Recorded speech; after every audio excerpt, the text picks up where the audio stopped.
नमस्कार, प्रणाम। अजय भोजपुरी। हिंदी दिवस के बहुत बहुत बधाई। बॉलीवुड के एगो गाना है, रुआ सब खूब सुन ले होखब। सजाऊंगा लुट कर भी तेरे बदन की डाली को, लहू जिगर का दूंगा हंसी लबों की लाली को। बेहतरीन गीत हटे। बाकी प्रेम कैसन हटे।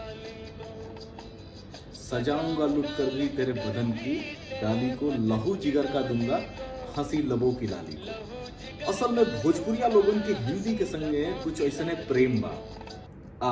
आज के विषय जौन बाटे, हम जौना विषय पर बात करे जा रहल बानी उ कुछ ऐसने विषय बाटे।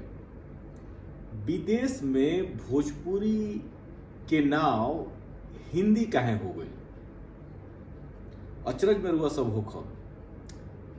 ई अबही के बात ना हो, आई अबही 10-20 बरिस पहले के बात ना हटे, बहुत पुरान बात हटे।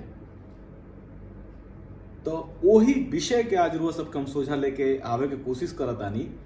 हम उम्मीद करतानी कि यह विषय के बढ़िया तरीका से रुआ सबके सोझा रख दे। बाकी चिंतन मनन रुआ सबके करे के बाटे कि आखिर हम कहल का चाहतानी आ का भइल बा, काहे भइल बा। आर्य समाजी लोग, भारत सरकार आ कुछ अटट हिंदी प्रेमी लोग के वजह से विदेश में भोजपुरी के हिंदी कहल जाला।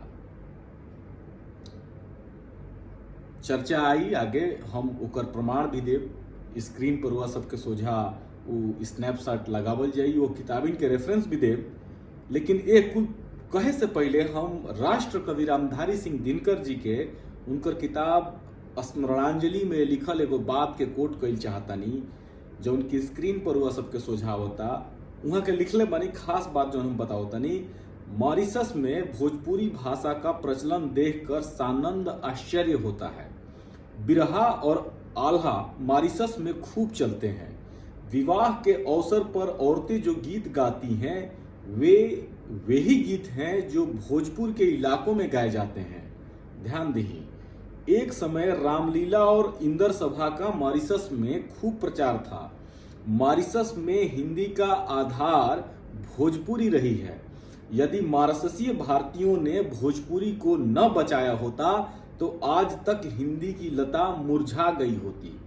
ई बात वहाँ के हिंद महासागर के मोती स्मरणांजलि 2-3 जगह लिखले बानी। वहाँ के जब मॉरिशस के यात्रा पर गई रहनी तो वो घड़ी जो वहाँ का अनुभव रहे, वो अनुभव के आधार पर वहाँ के ई बात के लिखले रहनी। अब एगो और घटना बता दी, और आजो के घटना हटे। आज आखिर पर एगो मैथिल भाई के कमेंट आइल हटे कि भोजपुरी तो हिंदी के बोली है। वैसे ही ब्रजभूषण मिश्र जी, हम वहाँ के ब्रजभूषण चाचा जी कहनी, भोजपुरी के बहुत सुप्रसिद्ध साहित्यकार हैं। वहाँ के कुछ समय पहले एगो स्नैपशॉट लगौले रहनी, जौन की मिथिला के ब्रह्मानंद मिश्रा जी के लिखल किताब के स्नैपशॉट रहे। वो किताब, वो स्नैपशॉट में का रहे कि भोजपुरी आ मगही के सोझा कोष्ठक में हिंदी लिखा रहे। तो वहाँ के मने यह दिखावे के कोशिश करतनी कि भोजपुरी या मगही कोनो भाषा ना हो, ये हिंदीए हो। ठीक वह कमेंट आज आखिर पर मिलल हटे। ट्विटर पर भी कुछ लोग हमरा प्रोफाइल पर कुछ पोस्ट, कुछ ट्वीट के ऊपर यह कमेंट कइल हटे। तो ई भोजपुरी के हिंदी बनावल चाहे भोजपुरी के हिंदी के बोली कहल, असल में एगो सुनियोजित साजिश हटे। ई भाषाविद लोग के काम ना हो, ई सुनियोजित साजिश हटे। तो कहे के मतलब यह बा कि भोजपुरी पर जौन हमला भइल बा आ जौन हो रहल बा, उ भारत में तो होते बाटे, भारत के बहरियो भइल बा।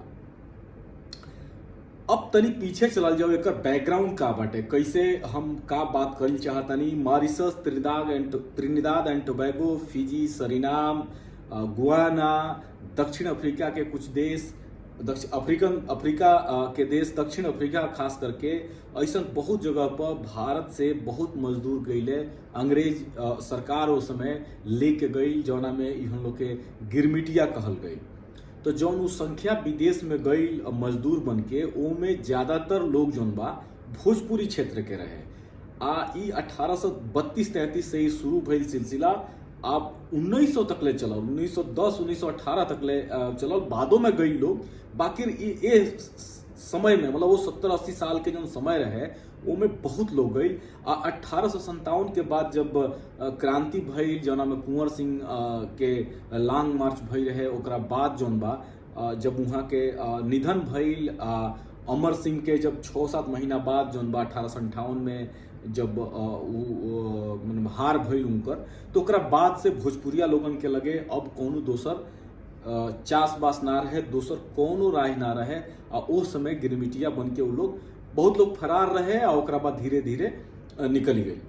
तो उत्तर भारत से बेसी लोग जोन बा भोजपुरिया क्षेत्र से रहे आ अवधी क्षेत्र के भी कुछ लोग रहे।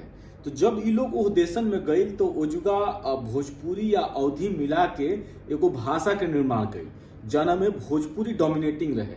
साँच पूछी तो भोजपुरिये रहे, बाकी कुछ कुछ अवधि के प्रभाव भी ओकरा पर रहे। तो इस तरह से भोजपुरी वो देशन में भोजपुरी भाषा के निर्माण हो गई, भोजपुरी भाषा ओइजा चले लागल। तब सवाल उठता है कि जब भोजपुरिया लोग ओइजा रहे, अवधि के कुछ लोग रहे और बाकी दूसरा क्षेत्र के बहुत तनी कम संख्या वाला लोग रहे, तो ओह में हिंदी कहाँ से आई? जाहिर बात बाटे हिंदी के पहुंचाव गई लोग के। असल में भइल का कि मजदूर लोग जब समाज के निर्माण ओइजा करे लागल, आपस में विवाह शादी करे लागल, जात युति देखब रुआ सब तो पांडे तिवारी यादव वाला जात ना मिलेला, उमें जाति उहो लोग अलग तरीका से निर्माण कल। कुछ लोग अपना पुरखा के नाव के ही जाति में सरनेम में राख लिहल, तो ऐसा कुछ व्यवस्था बने लागल। बातिर जब समाज के निर्माण होखे लागल और उस समय शिक्षा के बात होखे लागल, तो अंग्रेज सरकार भारत में वो समय हिंदी के, अंग्रेजी तो चलते रहे, हिंदी के एगो माध्यम बना दिले रहे शिक्षा के, खास करके उत्तर भारत में।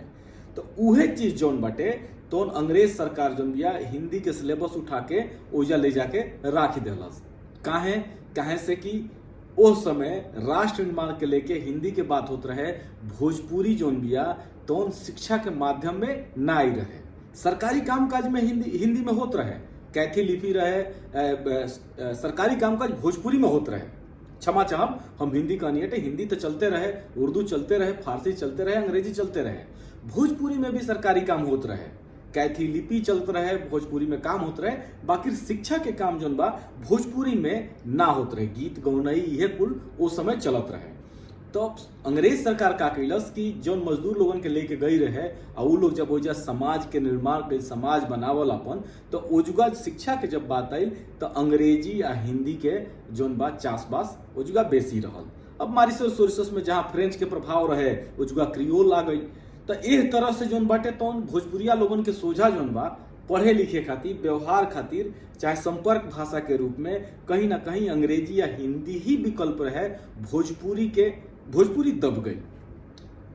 हम लगातार एक किताब के हम जब बात करते हैं, किताब की जो स्नैपशॉट लेबन, तो फोटो में दिहल दोनों किताबिन के पढ़त घड़ी मालूम चली कि हिंदी के लेके यदि कोनो भाषा के सबसे बेसी आपन सब कुछ देवे के रहे। याद करी ऊपर हम एगो बॉलीवुड के गीत के बात कहीं हटे, तो सब कुछ अगर कोनो भाषा देले बिया हिंदी के तो वो भोजपुरी हटे। अपन लहू देले बिया, अपन का कहल जाला मांस देले बिया, अपन हड्डी देले बिया, सब कुछ ई जोन बिया भाषा भोजपुरी जोन बिया तो हिंदी के देले बिया।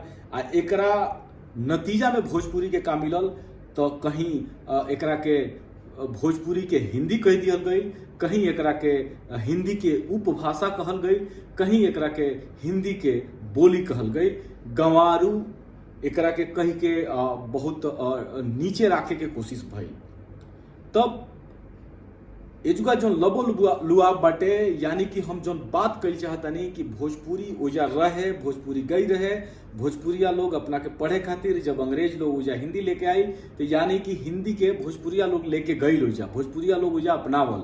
आज नतीजा का बाटे, भोजपुरी लगभग गायब बिया। यदि मॉरिशस के हम बात करी तो मॉरिशस छोड़ के बात करी तो मॉरिशस में थोड़ा बहुत जो हुटकत या तो ओजा कुछ प्रयास नया पर भइल हटे ओ वजह से।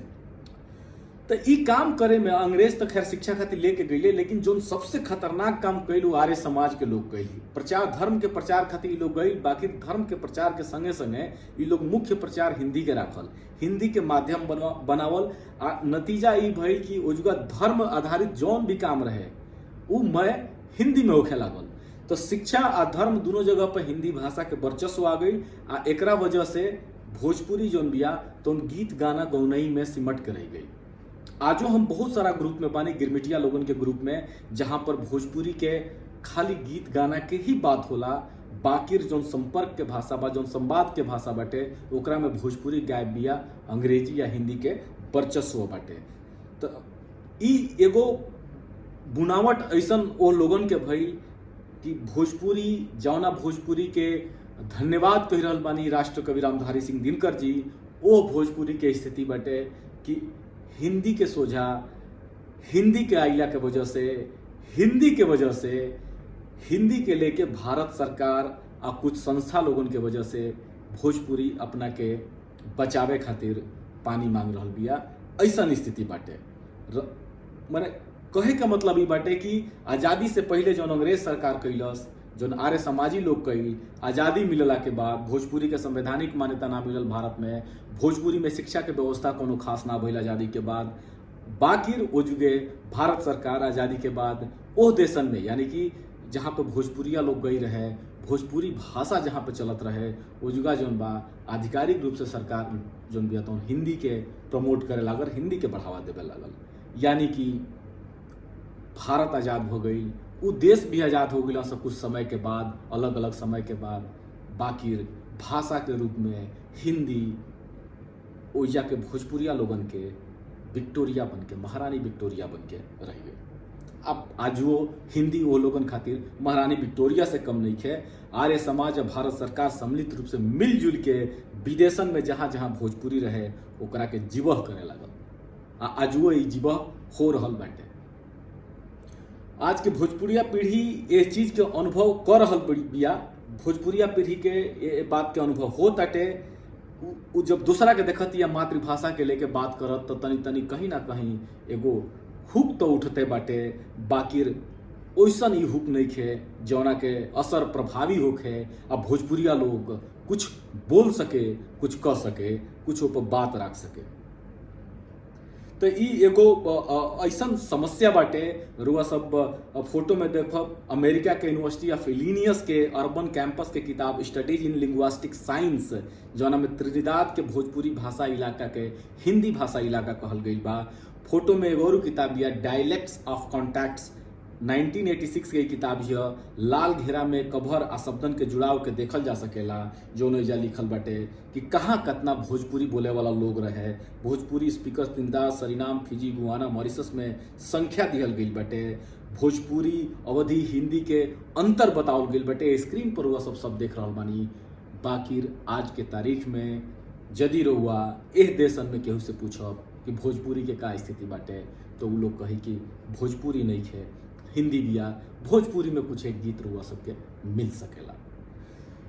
एक खाली फिर से वो गीत के याद कली, सजाऊंगा लुक कर भी तेरे बदन की डाली को, लहू जिगर का दूंगा हंसी लबों की डाली को। आखिर कब तक देवे के पड़ी, अब कब तक वो लेत रही पता ना। इस सवाल के जवाब रुआ सबके जो है जवाब। इजाजत दी सब है आज बसत में।